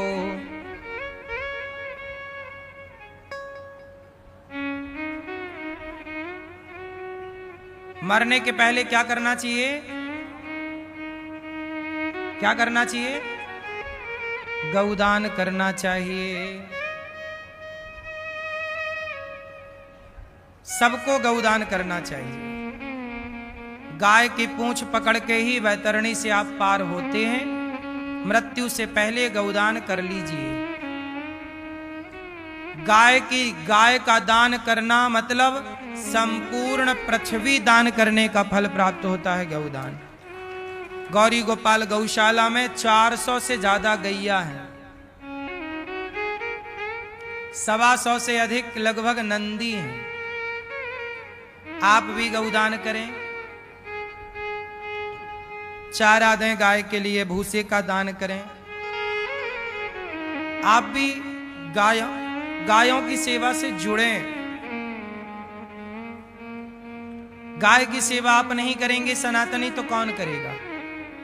गौरी गोपाल गौशाला में आकर के आप अपने माता के लिए, पिता के लिए, दादा दादी के लिए गौदान कर सकते हैं, रोटी का सहयोग कर सकते हैं कि हमारी तरफ से एक रोटी रोज की गाय को, चारे का सहयोग, भूसे का सहयोग। भगवान ने गौदान के बल पर राजा नृग को दर्शन दिया। इसके बाद भगवान पौंड्रक काशीराज द्विविद पर भगवान कृपा करते हैं। जरासंध के जेल से 20,800 राजाओं को भगवान ने मुक्त किया। एक बार भगवान ने धर्मराज युधिष्ठिर ने यज्ञ करना चाहा, राजसू यज्ञ, पर सारे राजाओं को जीतना होता उसके लिए, तो सारे राजाओं को तो जीत लिया, पर जरासंध बड़ा बलवान था। तब जरासंध से भीम भैया की लड़ाई हुई और जरासंध ने भीम भैया को इतना मारा कि भीम भैया एक दिन झोला तैयार करके जाने लग गए। भगवान बोले, भीम भैया क्या हुआ? बोले, आप तो बैठे मजा लेते हो, ये हमें मारता है। तो भगवान बोले कि भैया जब आप लड़ते हो जरासंध से तो आप हमें क्यों नहीं देखते? तो बोले, एक दिन और लड़ लो। तो लड़ाई जब हुई भीम भैया की जरासंध से, युद्ध हुआ। युद्ध कौन सा हो रहा था? मल्ल युद्ध, अखाड़ा। तो भीम भैया बहुत मारे पर वो मरे ही ना। जरासंध बड़ा पावरफुल था, बलवान था। तब भगवान ने इशारा किया, एक तिनका को लिया और तिनके को भगवान ने बीच से फाड़ा और एक भाग इस तरफ फेंका, एक भाग इस तरफ फेंका। जरासंध को भी बीच से फाड़ दिया भीम भैया ने और उसका दायां भाग बाएं तरफ, बायां भाग दाएं तरफ फेंका। तब जाके जरासंध मरा। कब मरा? जब लड़ते समय, युद्ध करते समय देखा किसे गया? भगवान को। इसलिए काम संसार का करो, काम जगत का करो, पर दृष्टि जगन्नाथ पर भगवान की तरफ होती बनी रहे। एक पल के लिए भी भगवान को ना भूलो। बोलो, हे नाथ मैं आपको कभी भूलू नहीं। सदा भगवान को याद रखो, सदा भगवान को याद। काम करिए, काम करने को मना ही नहीं है, काम करिए, पैसे कमाइए, पर काम करते समय याद भगवान को बनाए रहे। भूल जाना पाप है। जरासंध को भगवान भीम भैया ने मार दिया। कब मारा? जब दर्शन भगवान का किया। तो दृष्टि ईश्वर पर रखोगे तो हर लड़ाई जीत जाओगे। अर्जुन के आगे कृष्ण बैठे हैं, दर्शन भगवान का हो रहा, लड़ाई जीत गए। आप परेशान व्यर्थ में ही होते हो। अब सौंप दिया इसे जीवन का, ये सूत्र जीवन में उतार लो, सब सौंप दो। ये आता है ना आप लोगों को, अब सौंप दिया इस जीवन का,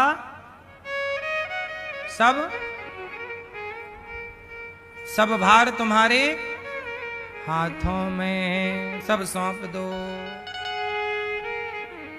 फिर निश्चिंत हो जाओ। हाँ, इसके बाद भगवान ने जरासंध के उद्धार के बाद शिशुपाल पर कृपा की। शिशुपाल भगवान को रोज गालियां देता था। सिर काट दिया भगवान ने, उद्धार किया। धर्मराज युधिष्ठिर का यज्ञ पूरा हुआ। साल्व और दंतवक्र को भगवान ने मार गिराया। भगवान देखो अपने भक्तों पर बड़ी करुणा करते हैं। भगवान के एक परम भक्त थे, सुदामा उनका नाम था। क्या नाम था? सुदामा। सुदामा जी कृष्णस्यासीत् सखा कश्चित् ब्राह्मणो ब्रह्मवित्तमः विरक्त इंद्रियार्थेषु प्रशांतात्मा जितेंद्रिय। सुदामा जी परम भक्त थे, गरीब ब्राह्मण हैं, पढ़ाते हैं सुदामा जी गुरुकुल में, और पढ़ाने का कोई शुल्क नहीं लेते। पहले के जमाने में शिक्षा कैसी थी? बोलो, निःशुल्क थी।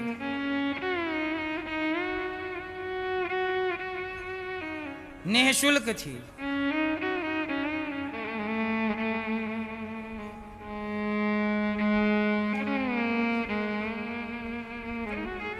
गौरी गोपाल गुरुकुल है, गौरी गोपाल गुरुकुल में 150 बच्चे पढ़ते हैं और सारे बच्चे निःशुल्क पढ़ते हैं। आज भी यहां बच्चे पढ़ते हैं। बताओ ये राष्ट्र की सेवा है या नहीं? ये समाज की सेवा है या नहीं? बोलो हाँ।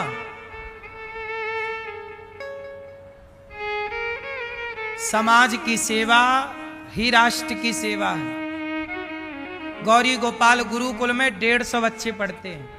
आप देख सकते हैं, ये बच्चे देखो टीवी पर, ये गौरी गोपाल गुरुकुल के बच्चे 150 बच्चे। इन बच्चों का रहना, खाना, पढ़ना, लिखना फ्री है। अलग अलग क्लासें चलती हैं। ये एक क्लास के बच्चे हैं, ऐसे 2 क्लास और हैं। तो गौरी गोपाल गुरुकुल में बच्चों का रहना, खाना, पढ़ना, लिखना सब निःशुल्क है। आपसे मेरी इतनी सी प्रार्थना है कि ये बच्चे हैं, किसी के पिता नहीं है, किसी की मां नहीं है, बिल्कुल गरीब परिवार से बच्चे हैं। आप भी इन बच्चों की शिक्षा में सहयोगी बने और आप थोड़ा थोड़ा साथ दें। ये दास अनिरुद्ध आप लोगों से भिक्षा मांग मांग कर सेवा करता है गौरी गोपाल गुरुकुल की। अभी मैं एक स्कूल बनाने जा रहा हूं कक्षा 1 से लेकर 12वीं तक, जहां बच्चों को CBSE बोर्ड की पढ़ाई निःशुल्क कराई जाएगी। शिक्षा निःशुल्क होगी। क्या होगी? शिक्षा कैसी होगी? कक्षा 1 से लेकर 12वीं तक बच्चों को। अब मैं चाहता हूं कि मैं एक स्कूल बनाऊं, बच्चों को पढ़ाऊं। अभी भी बच्चे पढ़ रहे हैं गुरुकुल में, पर वो स्कूल बनाने में ना करोड़ों का खर्चा है भैया। और ये दास तो ठहरा भिखारी। आप सब साथ देंगे तो स्कूल बनाकर इस देश को शिक्षा, हम केवल शिक्षा के लिए स्कूल नहीं बनाना चाहते, क्योंकि शिक्षा के लिए बनाते तो शिक्षा तो है हमारे देश में, हमें जरूरत नहीं थी। पर आज सबसे ज्यादा जरूरत है शिक्षा के साथ साथ संस्कारों की। तो हम एक ऐसा स्कूल चाहते हैं जो CBSE बोर्ड का हो, पर शिक्षा के संग हम संस्कार भी दें बच्चों को। क्या देना जरूरी है? आप बताइए, शिक्षा से काम हो जाएगा कि संस्कार चाहिए? बिना संस्कार के परिवार में खुशहाली नहीं होगी। शिक्षा पैसा दे सकती है आपको, पर संस्कार शांति देता है। आप लोग कहते हो ना पैसा है महाराज जी पर शांति नहीं है, क्योंकि शांति संस्कारों से मिलती है। आज की युवा क्या है? शिक्षित हैं, पर आज संस्कारी नहीं है। संस्कार क्या है? भ्रष्टाचार करना ये संस्कार है या ये शिक्षा है? भ्रष्टाचार करना संस्कार है कि शिक्षा है? बोलो बोलो। आज जितने शिक्षित लोग हैं, सबके लिए बोल नहीं रहे हैं हम, कुछ परसेंट, कुछ लोग। आज कुछ लोग शिक्षित हैं पर भ्रष्टाचार कर रहे हैं। अब बताइए, ये भ्रष्टाचार करने वाले लोग संस्कारी हैं? बोलो। संस्कारी व्यक्ति अपने राष्ट्र से गद्दारी ना करेगा, और भ्रष्टाचार देश से गद्दारी ही है। इसलिए आप कैसा देश चाहते हैं? जहां शिक्षा हो पर संस्कार ना हो, ऐसा देश चाहते हैं? पर यह दास अनिरुद्ध ऐसा चाहता है कि हमारे बच्चे शिक्षित भी हों पर संस्कारी भी हों। ऐसे बच्चे हों कि वो अपने माता पिता को घर से ना निकालें, शिक्षित हों, मंगल तक जाएं, साइंटिस्ट बने, पर वो अपने माँ बाप की इज्जत करें। इंजीनियर बने, IT सेक्टर में जाएं, सॉफ्टवेयर इंजीनियर बने, पायलट बने, जज बने, एडवोकेट बने, सब बने, पर माँ बाप का सम्मान, बुजुर्गों का सम्मान, भारत की संस्कृति का सम्मान हो। बोलो हाँ। आज शिक्षा के नाम पर फूहड़ता घुस गई है मेरी माँ। गा से गधा पढ़ रहे हैं बच्चे, गा गधे का। जबकि देश में गणेश चतुर्थी को गणेश जी बिठाकर हम सब गणेश जी की पूजा करते हैं, तो भारत में गा से गधा क्यों? गा से गणेश होना चाहिए। माँ से मछली क्यों, माँ से मंदिर होना चाहिए। ए से एप्पल क्यों, ए से अर्जुन होना चाहिए। बी से बॉल क्यों, बी से बलराम होना चाहिए। हाँ,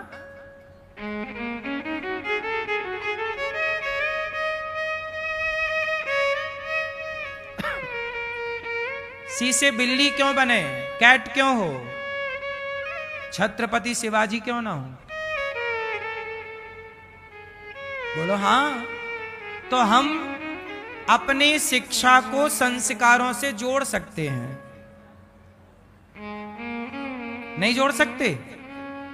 इसलिए ये दास अनिरुद्ध ऐसी शिक्षा चाहता है। मैं खुद एक ऐसा स्कूल बनाऊं, ऐसा मेरा विचार है।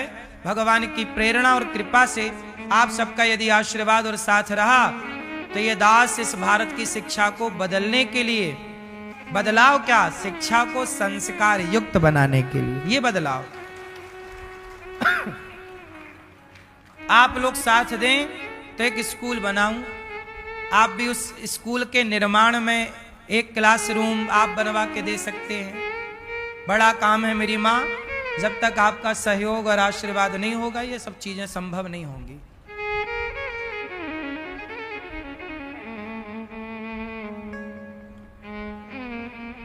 अच्छा जीवन तब होता है जब शिक्षा अच्छी होती है। सुदामा जी गरीब हैं, कुचैलम मलिनम क्षामम ध्वजम धमनि संततम। फटे पुराने कपड़े पहनकर सुदामा जी जीवन गुजारते हैं। बच्चों को पढ़ाते हैं निःशुल्क, जो मिल जाए उसी से गुजारा करते हैं। नहीं मिला तो हरी इच्छा। हर हाल में सुदामा प्रसन्न है। सुदामा जैसा जीवन कहां कोई जी पाता है। एक दिन सुशीला मां ने कहा कि आपके मित्र द्वारिकाधीश हैं, अपने मित्र से कुछ मांगने क्यों नहीं चले जाते। सुदामा जी बोले मैं अपने मित्र से कुछ मांगने के लिए थोड़ी मित्रता की है, मैं कुछ नहीं मांगूंगा। सुदामा जी पत्नी को मना कर रहे हैं, पर पत्नी 4 मुट्ठी चावल लाती हैं, बांधती हैं और सुदामा जी को देती हैं चिवड़ा। बोले जाओ अपने मित्र से मिल तो आओ, मांगना मत, दर्शन तो कराओ। सुशीला बोली कि शायद ये जाएंगे, इनकी गरीबी को देखकर मानो भगवान समझ जाएंगे और कुछ खाने को तो देंगे, 2-4 महीने का गुजारा हो जाएगा, इतना दे दें शायद। देखो भाई, जिसके घर में कुछ नहीं है वो तो चाहता है कि 2-4 किलो आटा ही मिल जाए, है ही नहीं ना कुछ, 1-2 किलो चावल ही मिल जाए। तो सुशीला बोली शायद कुछ मिल जाए, जाओ। सुदामा मांगने के उद्देश्य से नहीं, दर्शन के भाव से चले। चलते चलते सुदामा द्वारिका पहुंच गए। द्वारिका के लोगों ने पूछा कि आप कौन हैं। तो बताए सुदामा जी बड़ी खुशी से कि हम कृष्ण के बचपन के मित्र हैं, एक ही गुरुकुल में पढ़े हैं। लोग बड़ा मजाक उड़ाने लग गए, वाह तुम जैसे लोगों के मित्र कृष्ण कैसे हो सकते हैं, वो तो राजा हैं।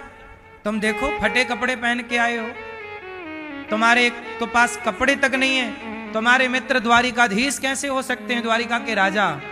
सुदामा बोले मैं सच कह रहा हूं, कृष्ण मेरे बचपन के मित्र हैं, पर विश्वास लोगों को हुआ नहीं। द्वार पर पहुंच गए सुदामा जी, और सुदामा जी ने द्वारपालों से कहा हे भैया हम बचपन के मित्र हैं, एक बार हमारी खबर, हमारी सूचना कृष्ण को दे दो। दौड़ पड़े द्वारपाल, हे कन्हैया हे केशव, कह दिया कि हे प्रभु आपका बचपन का कोई मित्र आया है, क्या संदेशा दिया। शीश पगाना जगा तन में, अही जाने को आही बस यही गामा थोड़ी भली सी पलटी दुपटी और पाए उपासन की नहीं समा। द्वार खड़ो ध्वज दुर्बल ए रहो चकी सो वसुधा। रामा पूछत दीन दयाल को धाम बतावत आपनो नाम सुदामा। पूछत दीन दयाल को धाम बतावत आपनो नाम सुदामा। सुदामा का नाम जब द्वारिकाधीश ने सुना, मित्र आया है सुदामा, दौड़ पड़े सुदामा के लिए भगवान। सुदामा, मित्र सुदामा। द्वारिकाधीश जब दौड़े तो भगवान की पत्नियों को बड़ा आश्चर्य हुआ कि किसके लिए दौड़ रहे। आज तक प्रभु कभी किसी के लिए ऐसे दौड़े ना, आज किसके लिए दौड़ रहे हैं। सुदामा, सुदामा, दौड़ रहे हैं श्री कृष्ण। सारे लोग पीछे पीछे दौड़ पड़े, हम भी तो देखें कौन आया है। कभी इंद्र आए तो ऐसे ना दौड़े, ब्रह्मा आए तो ऐसे ना दौड़े, कौन आ गया। सुदामा, सुदामा।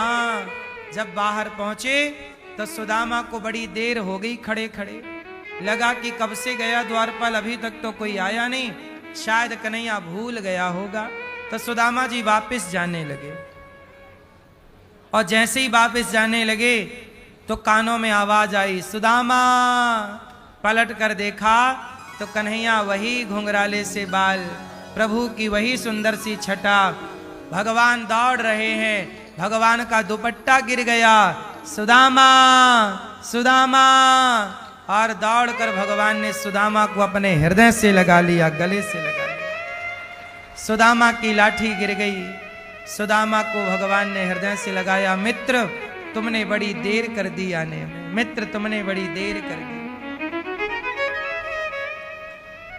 सुदामा बोले, मित्र तुमने बड़ी देर कर दी। कन्हैया बोले, मित्र देर हमने नहीं, द्वारिका आने में आपने देर लगा दी। चलो अब।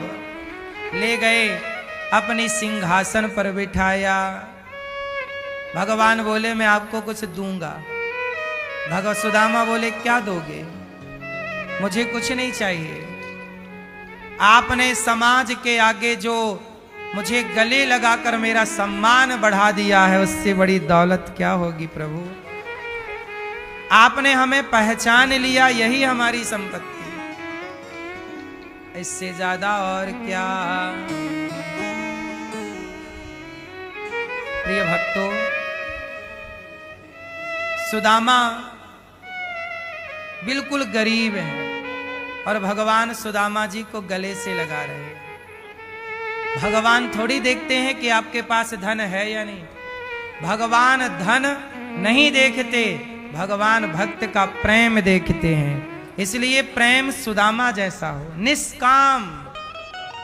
हम लोग भगवान से, भगवान की भक्ति कब करते हैं, जब कुछ होए तो करें, नहीं होए तो लोग कहते कि अब क्या करें, भगवान ने क्या दिया, कुछ हो ना हो। पर सुदामा जी यही तो सिखा रहे हैं, भगवान की भक्ति कुछ पाने के लिए नहीं। अरे भगवान पा लिया और भगवान से क्या पाना। सुदामा जी को भगवान ने आसन पर बिठाया, चरण धोए, पत्नी से कहा जरा जल लाओ। देखे सुदामा की दीन दशा, करुणा करके करुणा निधि रोए। पानी परात को हाथ छो नहीं, नैनन के जल से पग धोए। पानी परात को हाथ छो नहीं, नैनन के जल से पग धोए। देखे सुदामा की दीन दशा, करुणा करके करुणा निधि रोए। पानी परात को हाथ छुओ नहीं, नैनन के जल से पग धोए। नेत्रों के जल से भगवान ने पांव धो दिए।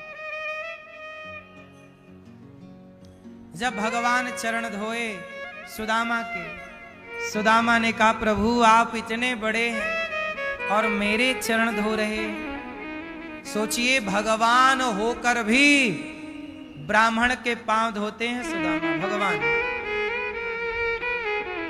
इसलिए मेरी मां संतों का, ब्राह्मणों का सदा आदर किया करो, क्योंकि भगवान भी इनका आदर करते हैं।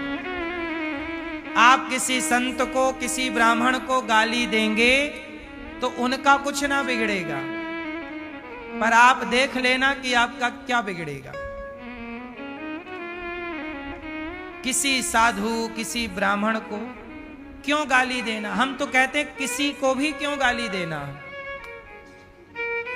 किसी का सम्मान नहीं कर सकते तो किसी का अपमान क्यों करना? यदि आप अपमान करोगे तो आपका भी अपमान होगा, ये तैयार रहिए। इसलिए किसी को यूं ही, अब आप लोग क्या है, किसी को जानते नहीं है और संतों को बोलना स्टार्ट कर देते हैं। इसलिए अपमान करने से बचिएगा। रावण ने विभीषण का अपमान कर दिया था, रावण का सर्वनाश हो गया।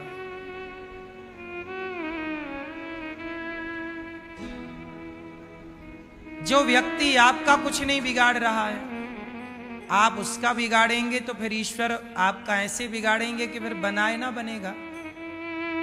इसलिए कभी साधु का, भक्त का, ब्राह्मण का, गरीब का, दीन दुखी का, लाचार बेबस का तिरस्कार ना की, सताना मत किसी को। वो कहते ना दुर्बल को ना सताइए, जाकी मोटी हाय। हाय समझते हो? छोटा बच्चा पैदा होता उसको हाय चंद्रमा पहनाते हो कि नहीं गले में? हाय चंद्रमा पहनाते हो ना? हाय चंद्रमा में हाय लिखा रहता। हाय, हाय मतलब बद्दुआएं, किसी की बद्दुआ, किसी की नजर ना लगे बच्चे को, हाय ना लगे। हाय मतलब बद्दुआएं। आप किसी को सताओगे तो, इसलिए सुदामा जी ब्राह्मण हैं और ब्राह्मण के चरण धो रहे हैं, जगत के पालनहार। भगवान भी ब्राह्मण का सम्मान करते हैं, तो हम सबको भी ब्राह्मणों का आदर करना चाहिए, इज्जत करनी चाहिए।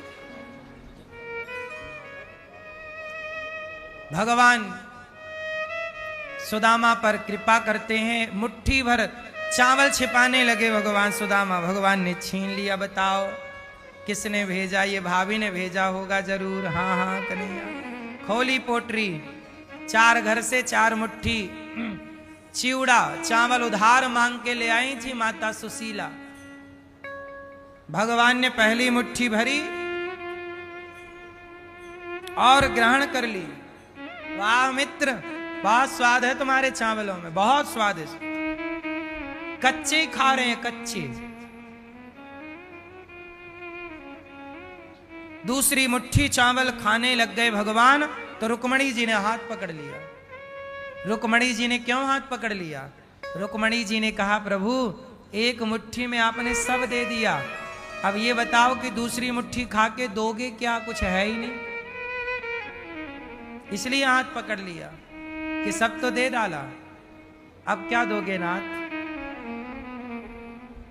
सुदामा जी एक मुट्ठी चावल देते हैं भगवान को, इतना सा भगवान ग्रहण करते हैं।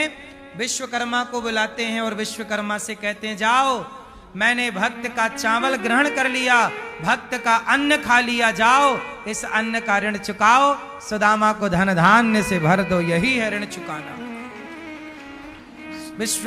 विश्वकर्मा जी गए, सुदामा जी की पत्नी से कहे कि आपका घर बना के देना है। सुदामा जी की पत्नी ने कहा ना, पहले मेरे गांव के उन लोगों का घर बनाओ जिन लोगों के घर से हमारे यहाँ भिक्षा आया करती थी, जो जो हमें भिक्षा दिया करते थे, जिनके द्वारा अभी तक हमारा गुजारा हुआ, पहले उनकी गरीबी दूर करिए। विश्वकर्मा जी ने सबका घर सोने का और सुदामा का घर राजमहलों की तरह बनाकर सुसज्जित कर दिया। इतना सा लिया गोविंद ने, इतना कुछ दे दिया। सुदामा को पता ही नहीं था कि सुदामा जी को भगवान ने कितना दे दिया। भगवान, यदि आपने किसी का पेट भरा है ना मेरी मां, तो भगवान आपके सदा ऋणी रहेंगे। आप किसी भूखे को भोजन करा देते हैं तो भगवान आपके ऋणी हो जाते हैं। भगवान कहते हैं किसने, अच्छा ये बताओ, वृंदावन में आप भक्त आए, बताओ किसके लिए आते हो? बोलो, भगवान के लिए आते हो ना? वृंदावन भक्त लोग किसके लिए आते हैं? भगवान के लिए। तो आप सब किसके लिए आए हो? भगवान के लिए। तो अब ये बताओ कि जब आप भगवान के धाम में भगवान के दर्शन के लिए आए, तो आपको गौरी गोपाल में यदि भोजन मिल जाएगा तो आपके भोजन कर लेने से आप प्रसन्न होंगे कि जिसके लिए आए हो वो भगवान प्रसन्न होंगे? बोलो। भगवान के लिए आप आए और आपके साथ यदि कोई यहां गलत करता है, दुर्व्यवहार करता है, तो भगवान उस पर नाराज होंगे कि तूने मेरे भक्त के साथ ये व्यवहार किया। और आपने किसी भक्त का भोजन प्रसाद खिला पिलाकर उसका सम्मान किया तो भगवान आप पर और प्रसन्न होते हैं। भगवान कभी मंदिर जाने से प्रसन्न नहीं होते। भगवान कहते हैं जो मेरे भक्तों की सेवा करता है मैं उससे प्रसन्न होता हूं। आप मंदिर नहीं जाते कोई बात नहीं, पर जो मंदिर जा रहे हैं उनकी सेवा आप कर लो, मंदिर जाने वालों की सेवा। तो ये दास अनिरुद्ध क्या करता है कि वृंदावन जो आते हैं भगवान का दर्शन, भक्तों का दर्शन जो करते हैं, उनकी सेवा, गौरी गोपाल में भोजन की सेवा होती है। कल मुझे एक बच्चे ने कहा कि मैं वृंदावन की दंडवती परिक्रमा लगा रहा था। वृंदावन की कौन सी परिक्रमा? दंडवती। दंडवती मतलब लेट कर, दंडवत। दंडवती परिक्रमा लगा रहा था और परिक्रमा लगाते लगाते मुझे भूख लगी तो मैं आके गौरी गोपाल में भोजन करके फिर मैं परिक्रमा लगाने लग गया। ऐसे कई दिन लगे तो मैं जब जब भूख लगती तो मैं आके भोजन कर लेता। तो बताइए, ऐसे भक्त जो गौरी गोपाल में भोजन कर रहे हैं और परिक्रमा लगा रहे हैं, बिहारी जी का दर्शन कर रहे हैं, तो जिनकी रोटी आपको आज खाने को मिली, जैसे आज गौरी गोपाल की रसोई किसी भक्त की ओर से बांटी गई कि आज का पूरा पूरा भोजन इनकी तरफ से, तो जिनकी तरफ से आज का भोजन भक्तों को बांटा गया तो उन्हें वह पुण्य मिलेगा कि नहीं?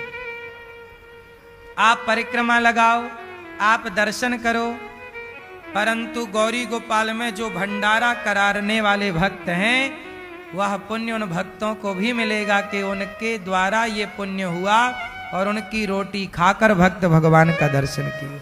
इसलिए कहता हूं अन्नदान। सुदामा जी ने भगवान कृष्ण को क्या दिया? अन्नदान दिया। एक मुट्ठी चावल ही तो खाए भगवान और दे दिया धन धान्य। ये हमारे भैया हैं नारायण जी। नारायण, ये बालक है नारायण। ये पहले गौरी गोपाल में ही कार्य करता था बच्चा, और अब ये मैंने कहा कि खुद का काम धंधा करो तो उन्होंने खुद का काम स्टार्ट किया, कोई बिजनेस करने लग गए। और उसकी कमाई जो भी होती है हर महीने उसकी कमाई का कुछ हिस्सा आकर यहाँ संतों के लिए भोजन, भक्तों के लिए भोजन हर महीने, कई बार महीने में 2-2 बार बंटवाते हैं। और इन्हें धन धान्य भगवान दे भी रहे हैं। दान करने से, दान करने से धन घटता नहीं है, दान करने से धन, हाँ, इसलिए कहता हूं कमाई का कुछ हिस्सा नियम बनाओ कि संतों को, भक्तों को भोजन के लिए बांटोगे। भगवान श्री कृष्ण ने सुदामा जी को दिया, पत्नी ने प्रणाम किया, भगवान की पत्नियों ने आशीर्वाद लिया, सुदामा जी पर कृपा हुई। सुदामा जी जब घर गए तो इनके घर में सोने के महल थे। अब सुदामा पहचान ना पाए, माता सुशीला आ गई हाथ जोड़कर, स्वामी ये भगवान का दिया है।